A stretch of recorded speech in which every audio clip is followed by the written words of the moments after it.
Boldwood presents The Perfect Holiday, written by T.J. Emerson and read by Simon Mattox. The moral right of the author has been asserted. This performance is owned by Boldwood. Prologue. Who Cares? A Memoir by Julian Griggs. Introduction. Many of you will know me as the victim of a terrible crime. On a dark November night, someone broke into my Edinburgh home and murdered my beautiful wife, Helen. Smothered her with a pillow as she slept. The crime attracted nationwide coverage. Many of you sent me heartfelt messages of support, and I know you shared my disbelief that anyone could harm such a vulnerable woman, a woman who in her 42 years of life had already suffered so much misfortune. 10 years before Helen's death, we were involved in a car accident. The spinal injury she sustained paralysed her lower body. Her head injuries left her with brain damage, her cognitive abilities severely impaired, and her impulse control almost eradicated. But despite these traumas, she still had the same feisty personality, and she endured her merciless suffering with all the dignity she was capable of. When I finally brought Helen home, after months of hospitalisation, I had no idea of the difficulties that lay ahead. Like many people in similar situations, we lost everything.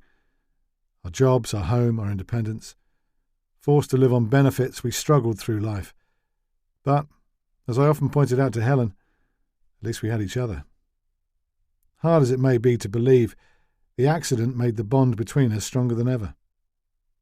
As I write this memoir, sitting with my laptop in a fashionable cafe not far from my London home, it's difficult to accept that to this day her murder remains unsolved. It is an apparently motiveless crime. Money and jewellery were stolen from our ransacked home, and the police still believe a random stranger broke in, intending to burgle us. A stranger who ended up killing Helen in the process.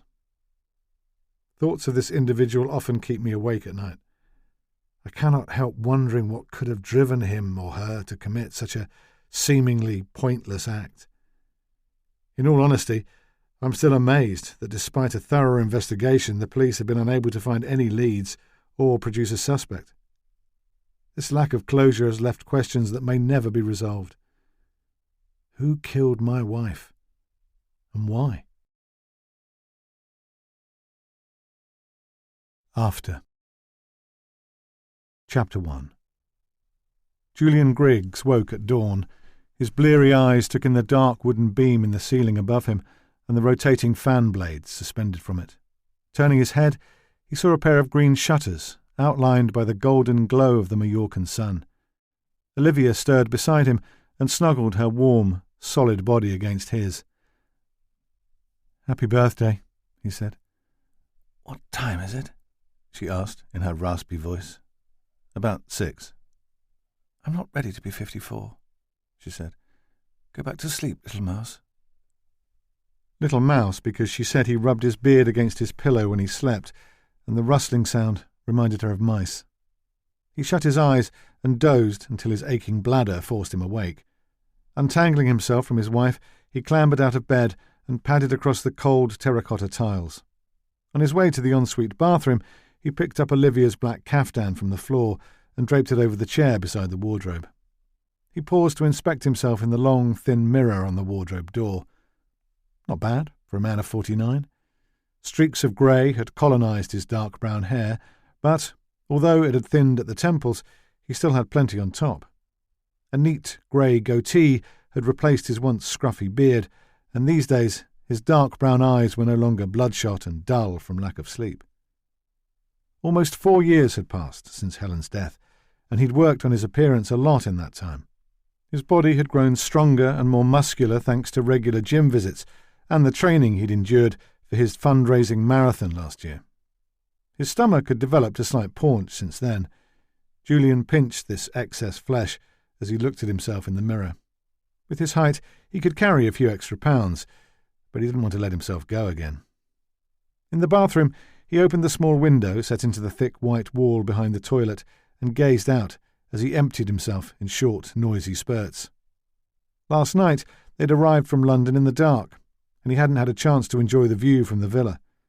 The sun had yet to rise over the top of the Tiesh mountain, and the lower flanks of the Serra de Tramontana range were in shadow.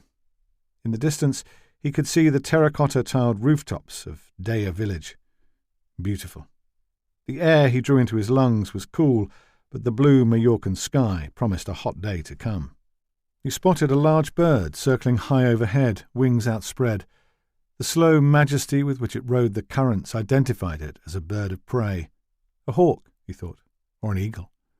Breath held, he watched the bird, compelled by its grace and menace.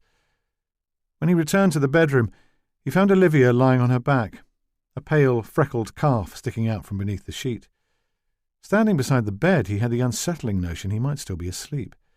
He feared his new reality might be a dream, a precarious dream that could be shattered at any moment. He climbed in beside his wife, intending to rest his head on her heavy breasts, but she reached between his legs and took hold of him with her large, dry palm. "Come here, little mouse," she said. Chapter 2. After Julian finished having pleasant, unadventurous sex with his wife, he rolled off her and lay spent in her arms, her heartbeat racing beneath his left ear. 54, Olivia said. "Where do the years go?" He refrained from insisting she looked younger than her age. She didn't, and she couldn't bear flattery. He admired her lack of vanity, one of her many good qualities. She'd given up dyeing her cropped auburn hair, content to let the grey take over. She had a long, broad nose and heavy-lidded grey eyes, but she radiated a warmth Julian found comforting. "I think you're a very attractive woman, Olivia Pearson," he said. She kissed the top of his head. "And you, Julian Griggs, are a truly good man." The pumping of her heart made him suddenly uncomfortable, and he had to sit up. "How about we get the birthday girl some breakfast?" "I'll drive into Dare and pick up some pastries." "Good idea. I'll come with you." "No, you have your swim. I know how much you've been looking forward to it." True. He'd promised himself a swim before breakfast every morning. "What about your morning walk?" he asked. "I'll start tomorrow." Olivia took a shower, emerging after only 3 minutes. She didn't approve of wasting water. Even if she had, the villa's ancient fickle boiler system wouldn't have allowed her to linger. She gave her body a vigorous dry before dropping her towel on the floor. Julian watched his naked wife's beauty routine through half-closed eyes. A brush pulled at speed through wet hair, a cursory smear of cheap moisturiser over her face. "Right." She picked up the black caftan from the chair and slipped it on. "Won't be long." She pushed her feet into black Birkenstock sandals and blew Julian a kiss. As she exited the room, the soles of her shoes slapped against the tiles, a sound Julian found reassuring, the soundtrack to his new life. Even at home, in their Bloomsbury townhouse, Olivia wore either sandals or clogs, and he could always hear her clopping about the place. He traced her passage along the hall and her descent of the staircase. As soon as their hired Fiat 500 started up in the courtyard below, Julian hauled himself out of bed and put on the new swimming shorts he'd purchased from a fashionable shop in Covent Garden, the same store where he'd treated himself to the tortoiseshell Ray-Ban sunglasses he now perched on top of his head. After grabbing a towel from the bathroom, he walked barefoot out of the bedroom and onto the terracotta tiles of the hallway. He passed another bedroom, the main bathroom, and the upstairs sitting room with its cream sofas and colourful rugs. His feet trod the smooth, dark wood of the staircase to the ground floor, where they met white, marbled ceramic. He scampered across these icy tiles, past the guest room, and turned left into another narrow hallway that led to the kitchen, a large room boasting traditional features, a rectangular stone sink, and cupboards made from the same dark wood as the villa's doors and window frames. From here, a set of steps led down into a shady dining room with a round oak table and a set of patio doors that Julian pulled open. He stepped out onto the terrace. The terracotta tiles beneath his feet, smaller than the ones indoors, were already giving off heat. Overhead, a canopy of gnarled vines wound around a metal frame to create shelter from the sun. Only the first week of July, but he could already sense the heat as a separate entity he would have to share his holiday with. He gazed at the view he could not believe was his to enjoy. The sky, vast and cloudless, the Mediterranean stretching into the distance like a big blue dream.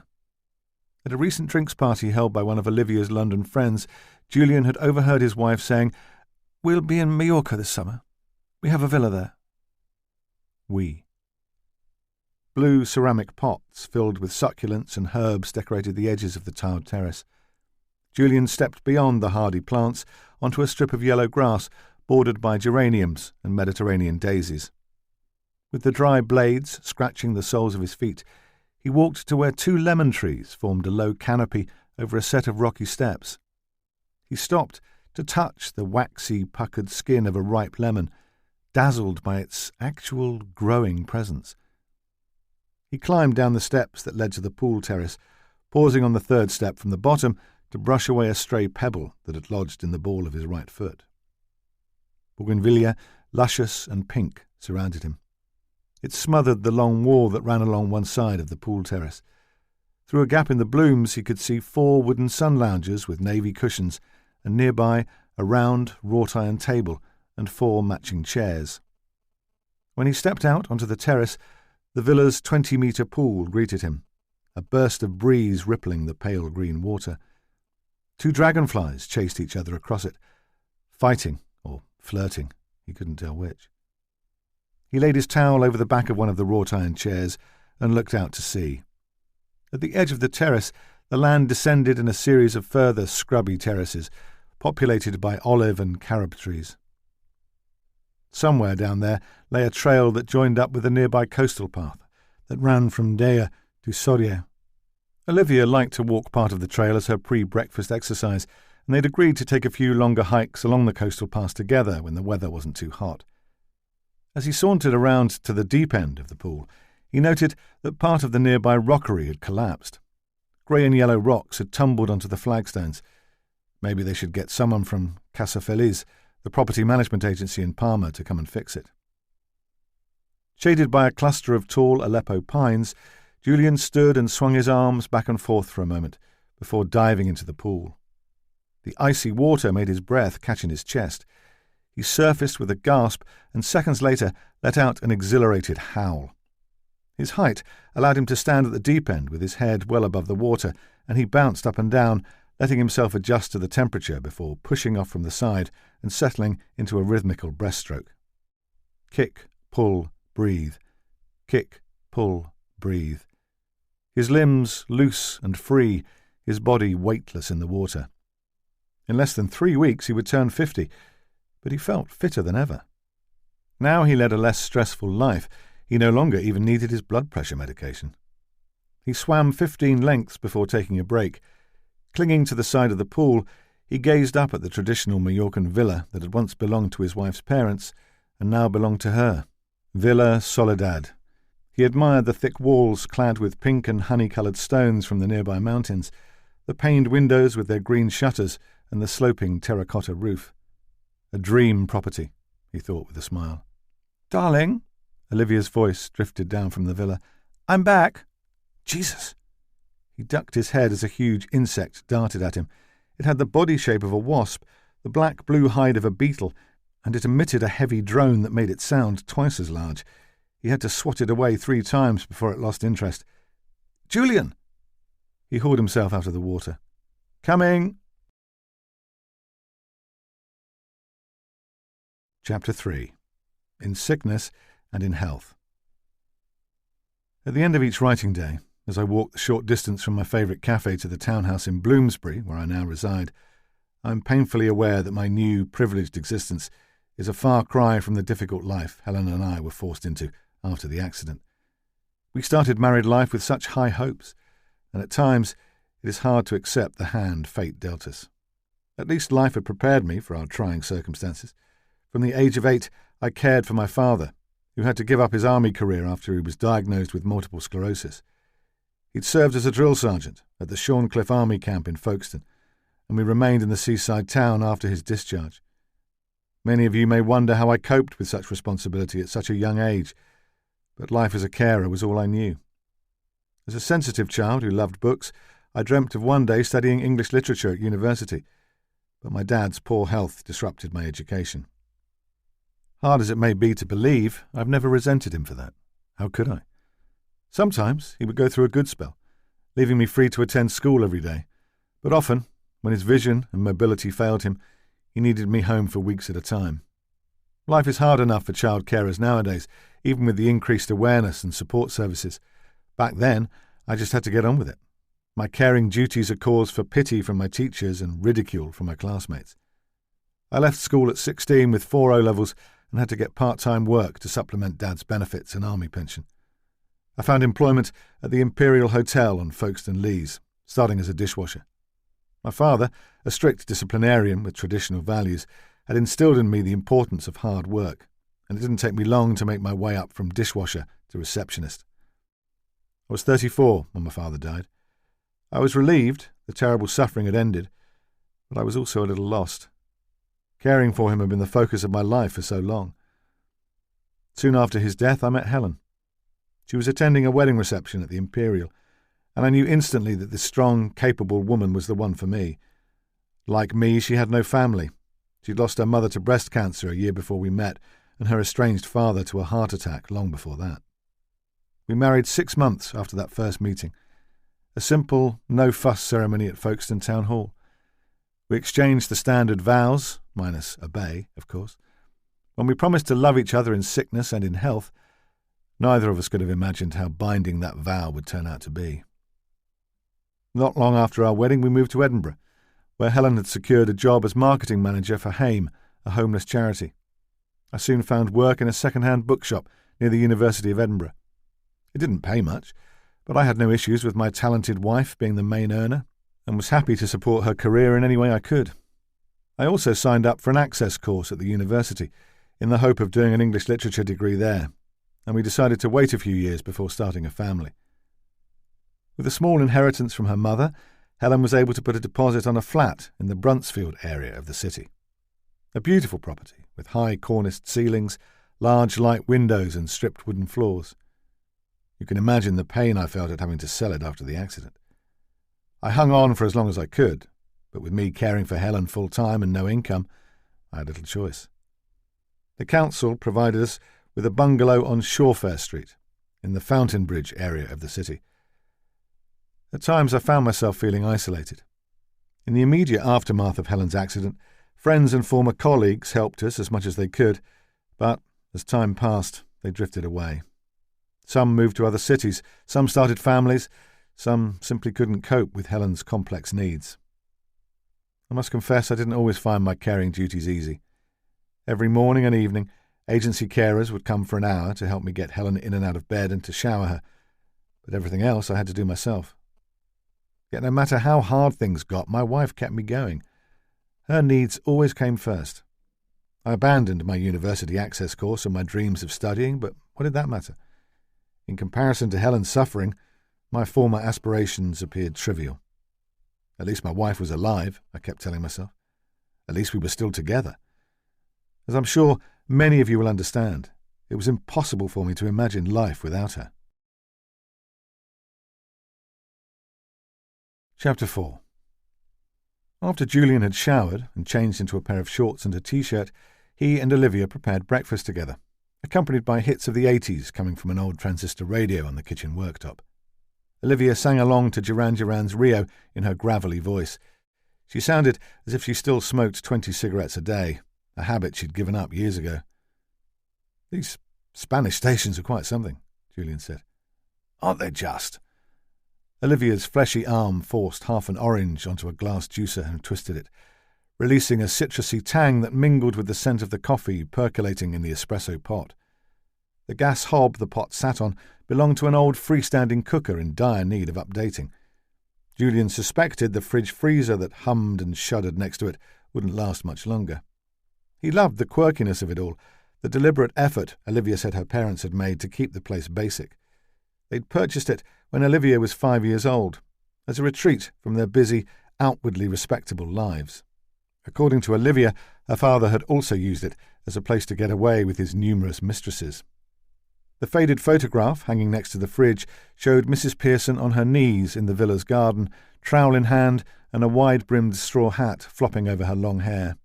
Her husband stood behind her in white shorts, his broad chest bare, his thick fingers gripping a spade.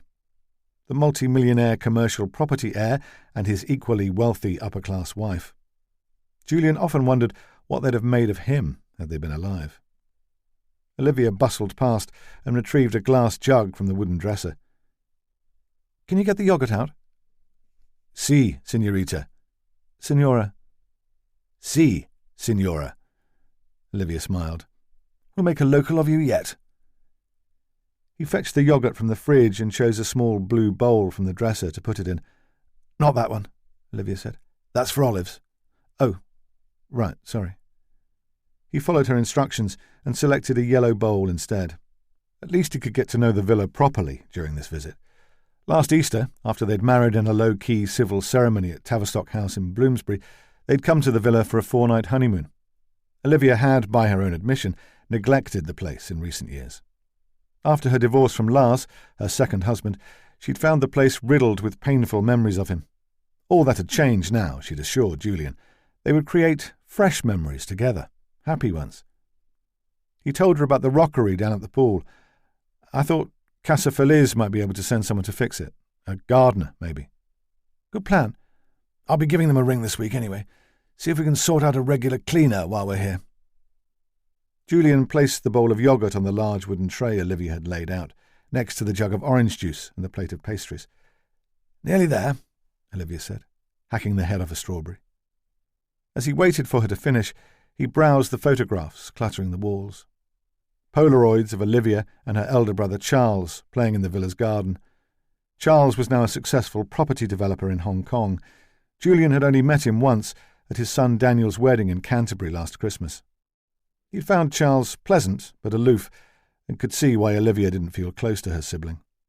Unlike her, Charles had no intention of doing anything charitable with his inheritance.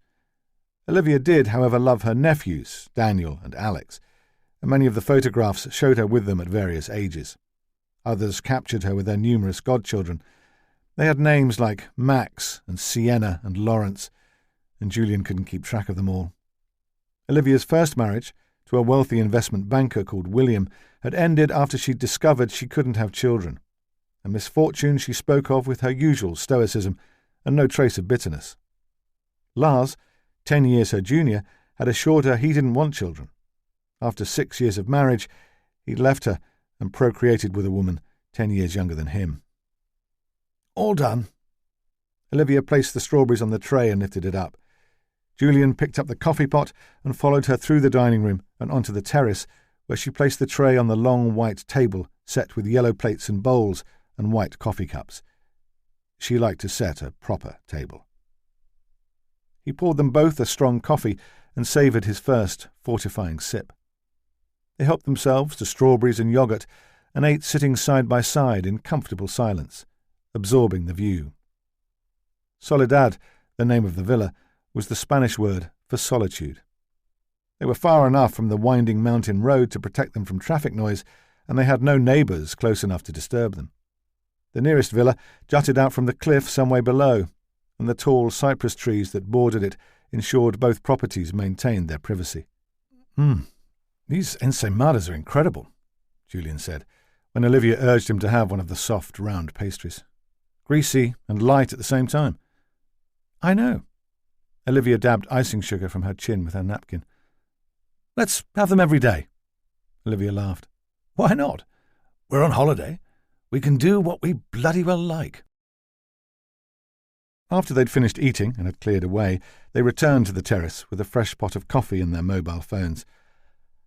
"I vote we do nothing and lounge by the pool," Olivia said, putting on her oval blue-rimmed reading glasses. "I picked up a few supplies in Dea, so we can rustle up something simple for dinner." "Don't you want to go out tonight? It is your birthday." She shook her head. "A quiet night in with you would be perfect." "You're sure? I could book us a table at Savinia." He was certain the owner of Olivia's favourite restaurant in Dea would find room for them. "Let's go there for your birthday instead. 50 deserves a proper celebration." "Whatever you say." "Right." Olivia picked up her phone. "Better get to it." They'd agreed to only check their emails twice a day and to only respond to urgent messages. "How about we throw our phones in the sea?" Julian said. Olivia smiled. "I know you don't mean that. We're so lucky to do something we love, aren't we? It's such a privilege." Julian nodded, but secretly thought it would be nice to have a complete break. to not have to think about other people's difficult lives for a while. He reminded himself to be grateful Helen hadn't died in vain. So much good had come from it. Olivia looked at her phone and frowned. "David?" Julian said. Olivia nodded and tapped out a reply. Julian couldn't remember a week going by without his wife's accountant sending on forms for her to sign or arranging a meeting to discuss the management of her considerable fortune. Money is a full-time job, she often told him. Almost every day, David got in touch to discuss some aspect of her personal finances or the running of the Pearson Foundation. With these responsibilities and her duties as a board member of several other charities, his wife was a busy woman. "And Arnold sent on some dreary forms for me to read through," she said. "Nothing new there," Julian said, with a forced smile. Olivia was also in constant contact with her lawyer. Soft-spoken, serious Arnold with his mustard waistcoats and manicured nails. Arnold would be turning up at the end of the month for a week's stay at the villa with his dull, horsey wife, Cynthia. "He does say they can't wait to join us," Olivia said. "That's nice." "He and Cynthia like to do a lot of walking when they're here. They often come with me before breakfast and then carry on along the coastal path. Sometimes they don't get back until after lunch." "Good for them." Julian scrolled through his own emails. The black rectangular frames of his reading glasses sat heavy on the bridge of his nose. He'd seen similar glasses on the trendy patrons of the cafes where he'd written his memoir. "Anything interesting?" Olivia asked. "Just Mike." Mike, the part-time office manager for the Helen Griggs Awards, had forwarded an email from Islington College asking if Julian would give a speech at their careers fair in September. Julian showed Olivia the request. "I could talk about becoming a male carer, see if I can get the youth interested." "If anyone can get young men passionate about caring, it's you." "I'll take my memoir along, read them an extract from it." "Good idea." He was glad to have Olivia as a trustee of his charity. She'd wanted to donate money to him from her foundation, but to avoid a conflict of interests, they decided against it. He also didn't want people thinking he was a kept man. Instead, he had her expertise and valuable contacts, some of whom had already made generous donations. After typing a brief reply to Mike, he checked the Twitter feed for @the Helen Griggs Awards and clicked like on a few of the responses to his latest tweet about the effects of austerity on unpaid carers. The account had nearly 30,000 followers. His winning appearance on the Heart of the Nation Awards almost 2 years ago had a lot to do with that. Polly Dawson, the beloved co-anchor of Wake Up Britain, had presented him with his award and praised him for his work on behalf of unpaid carers. He composed a new tweet, informing his followers he was taking a holiday and added a link to his latest article for the Caring World magazine. Since becoming a trustee of the Caring World charity, he'd volunteered to do a regular blog for them, and this one emphasised the importance of self-care for carers and the need for regular breaks. Even if you can't afford a holiday, see if you can arrange to take a day trip somewhere nearby or visit a tourist attraction in your own town. Perhaps you can snatch half an hour for a walk or 10 minutes to sit quietly by yourself and replenish. You don't need to travel far to find respite. He posted the tweet. Seconds later, a reply pinged in. @Brian59 wrote, "After what you've been through, you deserve a break. You're an inspiration. #triumph over tragedy." He shared the reply with Olivia. "You are an inspiration," she said, and kissed his cheek. "I couldn't do any of it without you." He pushed back his chair. "Which is why I've got you something special for your birthday." "That's naughty. I said no presents." "I've left it upstairs. I'll go and fetch it." When he returned, clutching 2 envelopes, she wagged a finger at him. "You are a rogue," she said. He sat down and passed her the first envelope. "Happy birthday." She opened it to find a certificate for the £200 he'd donated in her name to Shelter, one of the charities she made regular, generous contributions to. How perfect. He handed over her birthday card, a large silver heart on the front, his message inside. "Birthday wishes to my incredible wife. Here's to a great year ahead." "Darling." A radiant smile lit up Olivia's face. "You are wonderful." Something tickled Julian's right thigh. He looked down and saw a small white feather perched on his bare skin.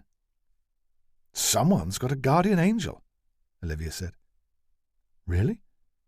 A tremor ran through him. Fear or excitement, he couldn't tell which. "My mother used to say a white feather was a sign an angel was watching over you." He picked up the feather and caressed it between his thumb and forefinger. "I never used to believe in angels." Olivia's attention had returned to her birthday card. "We are going to have a wonderful year," she said. "I know it." "We will, my love." He released the feather and watched it float to the floor. "I promise you." Chapter 5. Winning? Not many people have the humbling experience of being nominated for a Heart of the Nation award. Fewer still know what it's like to win one. My nomination came nearly 2 years after Helen's death, when I was still struggling to make sense of what had happened. I travelled overnight by coach to London for the awards ceremony and stayed in a bed and breakfast near King's Cross Station. At that point, my main income came from my job as a care worker for an agency in Edinburgh. I spent 2 evenings volunteering for Caring World's emergency helpline, and my occasional appearances on TV debates and radio shows rarely paid a fee. The tuxedo I wore for the awards ceremony came from a charity shop. I attended the event alone, and despite the friendliness of my fellow nominees, I'd never missed Helen more. She would have loved the grandeur of the Dorchester Hotel and the glamour of the TV cameras everywhere. Despite my sadness and my nerves, I tried to take in every detail for her sake. It is strange, looking back, to think that my future wife Olivia was sitting in that very room. I had no idea we would meet that night. No idea she would be so moved by my acceptance speech she would seek me out after the ceremony and tell me how rare it was to meet a man capable of such devotion. After Helen's death, I never expected to love again. But then Olivia came into my life. Her warmth and compassion have helped me begin the process of healing and self-forgiveness, and her experience as a philanthropist has been vital to the continuing success of the Helen Griggs Awards. When I first arrived at the Dorchester, I found myself at a table with the other nominees. Our category, Best Charitable Initiative, came towards the end of the evening. The host, Polly Dawson, read out the nominations, and we all watched a short film clip of each nominee's charity work. I had tears in my eyes during the segment about the Helen Griggs Awards. To know that some of the money I'd received from the Criminal Injuries Compensation Authority had enabled the Carers First Centre to restart their volunteer sitter service meant so much to me. Not long after Helen's death, the wonderful woman assigned to me from Victim Support Services had encouraged me to apply for compensation. It seemed absurd I should receive money for the fatal injuries my wife sustained, but I took the advice and applied. When I used the £11,000 payout to set up the Helen Griggs Awards, I had no idea my initiative would receive this kind of acclaim. What else could I have done with the money? How could I in all good conscience have acted otherwise? I never expected to win. Derek Burnside, the man sitting next to me at the table, had raised over £100,000 for research into secondary breast cancer.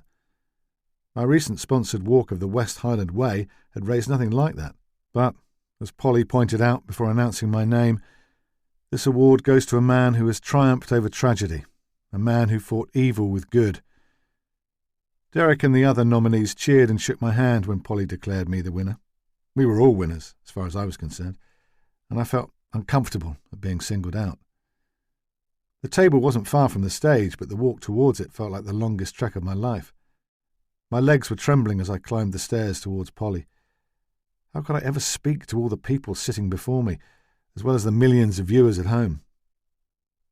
When Polly handed me the heavy glass heart that was my reward, I felt an overwhelming relief, as if the award finally confirmed to the world that I was a caring man who could never have killed his wife.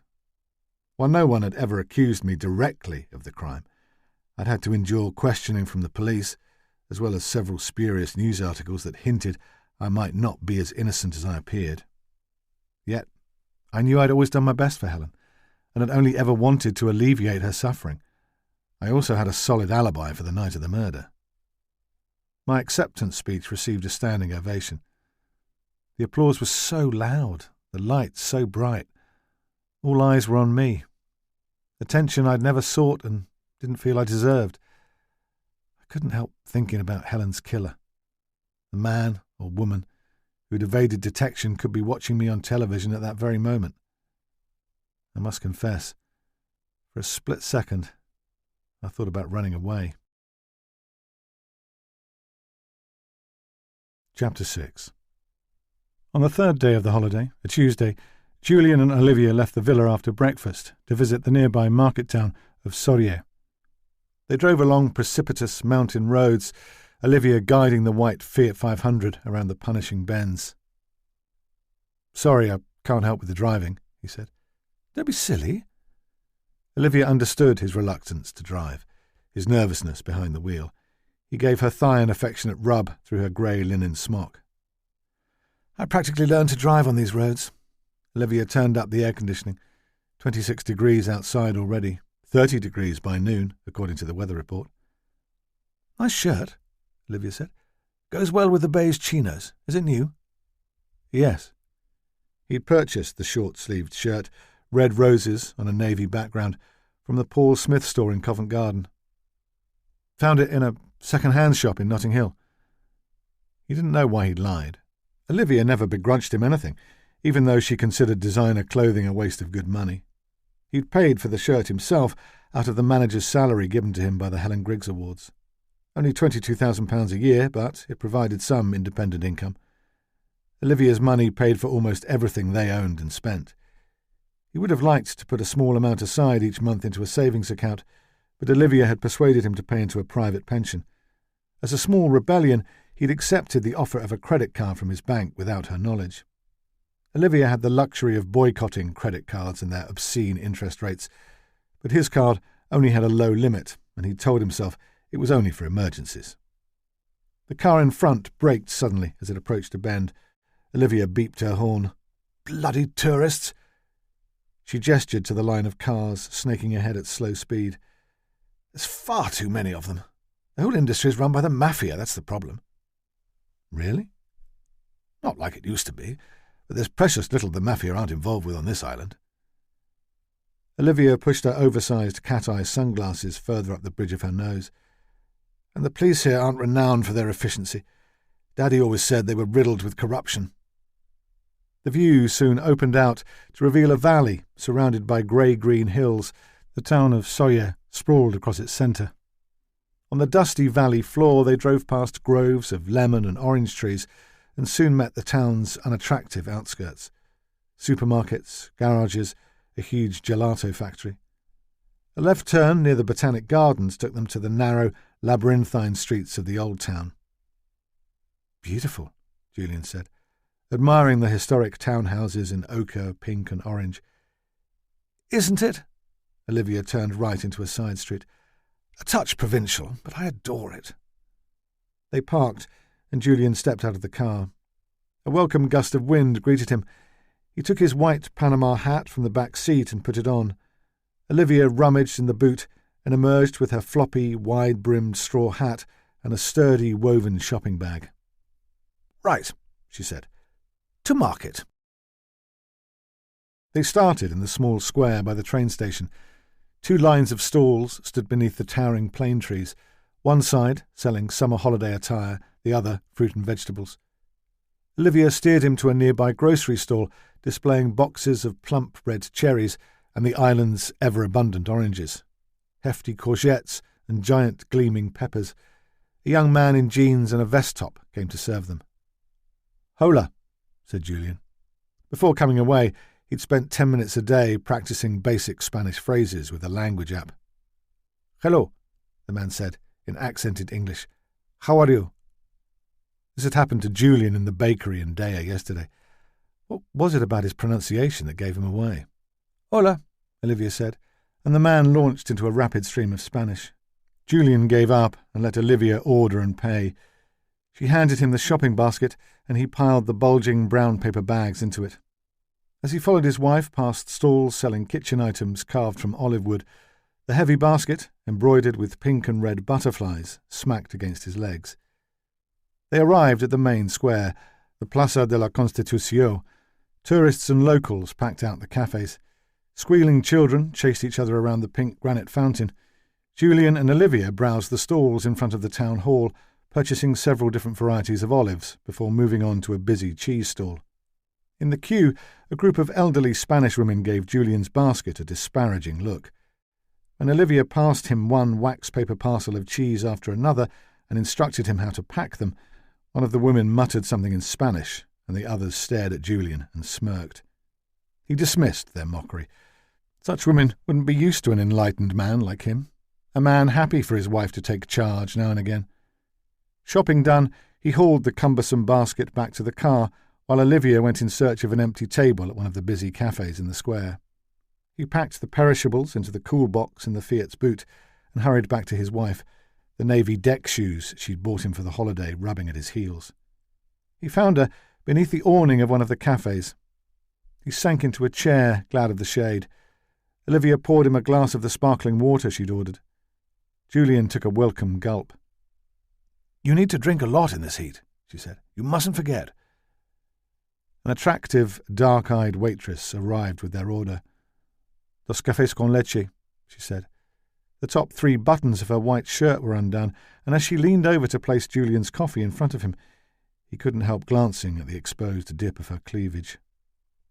"Gracias," he said. "You're welcome," she replied. Julian and Olivia sipped their coffees and gazed out at the crowded square. Julian noted the time from the clock on the front of the town hall building. He'd stopped wearing a watch the day after Helen's death. "Isn't the church wonderful?" Olivia pointed to the ornate, modernist facade of the Església de Sant Bartomeu. "It was restored in the early 20th century by a disciple of Gaudi." She sipped her coffee. "We'll pop in for a look after this." A long blast of a high-pitched horn as the tram from the nearby Port de Soyer lurched into the square. The tram lines bisected the Plaza de la Constitución, and the people in the vicinity scattered either side of them as the wooden carriages approached. Children waved from the tram as it passed. Julian and Olivia waved back. As the last wooden carriage disappeared from view, tinny music floated through the air, a dance beat pulsing beneath infectious drumming. Julian watched 3 barefoot young men cross the square. One of the black men sported short dreads, the other a shaved head. The white man had his blonde hair in a topknot and a boombox perched on his shoulder. At the centre of the square they stopped. The blonde man put the boombox down and turned up the volume. When they took off their white T-shirts, the onlookers clapped and whistled.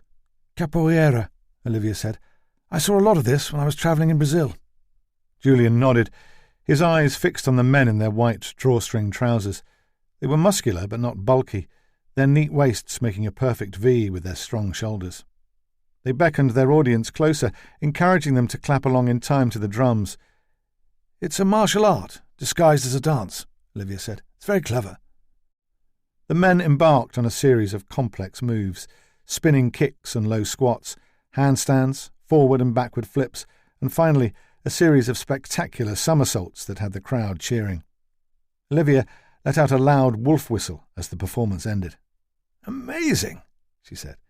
Julian fanned his face with his Panama. When the blonde-haired man approached the cafe with a wooden bowl, he removed a €20 note from his wallet and held it up. The man skipped over and accepted the money with a gracious bow. Julian's eyes followed his retreat, captivated by the movement of his high, taut buttocks beneath the white trousers. "Julian?" He turned to find a solemn expression on his wife's face. "What's wrong?" "I was saying, there's something I need to ask you." Anxiety fluttered in his stomach. "What?" She took a deep breath, as though steeling herself. "I've given it a lot of thought, and I've discussed it with Arnold, too." "Discuss what?" "I want you to become a trustee of the Pearson Foundation." "Oh, right." His anxiety subsided.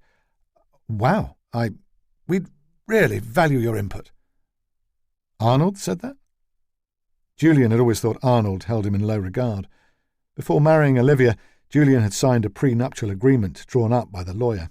The document ensured Julian would receive nothing if the marriage failed, and, as Arnold pointed out, most judges would respect it, should Julian ever try to get money through the courts. He'd then muttered something about that idiot Lars, learning that the hard way. Julian had signed the document without hesitation. keen to prove he had no interest in Olivia's fortune, keen to disprove the scepticism he'd sensed from Arnold, the scepticism he still picked up during the monthly board meetings for the Helen Griggs Awards. Arnold had joined the board of trustees at Olivia's suggestion, along with David, her accountant. "He knows we're a good team." Olivia reached for Julian's hand. "You understand how important the foundation is to me. If anything were to happen to me, I'd want you to be able to carry on with the work." "Don't talk like that. I know it's hard, especially after everything that happened with Helen, but we need to discuss these things." "I couldn't bear the thought of losing you." "I'm not planning on going anywhere, but I have a responsibility to the foundation. I have to set the right things in place." She squeezed his hand. "Almost everything I have is tied up in trusts and would be used to fund the charity work." "Olivia, really, but I want you to know that you would be looked after. I've structured my will so you—" "I don't care about that," Julian said. A small brown bird landed on the table in search of crumbs. "The house in London would be yours, and I've put aside—" "Please, I don't want to know." The distress in his voice frightened the scavenging bird away. "We're a partnership," Olivia said. "It's only fair I look after you." Julian gazed into his wife's eyes and found nothing but love and sincerity there.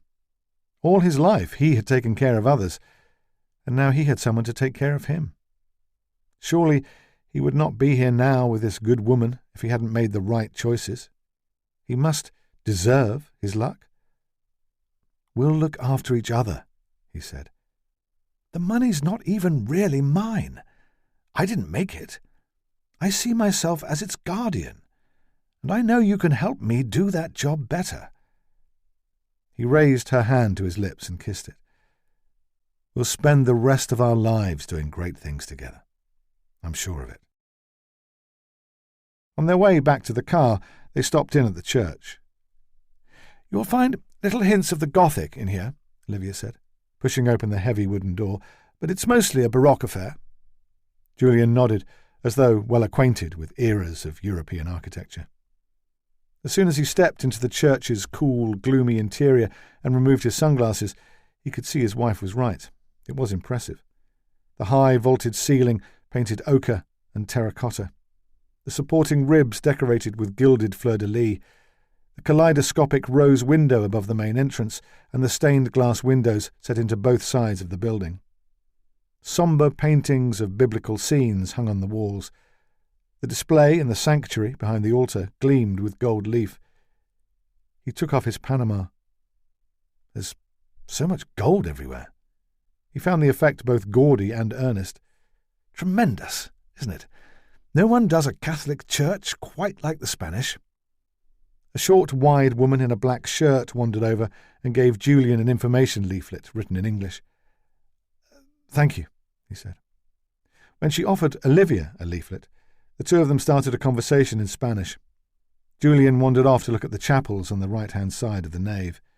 His deck shoes squeaked on the smooth black and white tiles. The first chapel he came to contained a pious statue of the Virgin Mary, flanked by golden columns. A beautiful piece, but Julian could focus only on the angels. Cherubs with sprouts of golden wings clung to the columns and gazed in adoration at Mary. In the painting above the Virgin's head, a pale angel with translucent wings held out a large key. The key to the eternal kingdom? Heart thudding, Julian moved to the next chapel, but found no sanctuary there. Male angels in pink robes sat on golden thrones, their wings curving inwards to frame stern faces. They glared at him with reproachful eyes, forcing him on to the next chapel, where curvaceous female angels flaunted their silver wings and thought him unfit to look at, their bulging eyes transfixed on the heavens. He stumbled back to the central aisle and found himself facing the altar. The three-tiered display in the sanctuary behind it dazzled him. Gold classical columns, gold cherubs darting here and there, statues of saints with golden halos. On top of them all, looking down on everything, an angel the size of a man. Muscular arms and legs and dark bobbed hair. His wings a dirty khaki colour and his tunic muddy brown. In one hand he held what looked like a scythe, and one of his sturdy feet pressed down on the prostrate figure beneath him.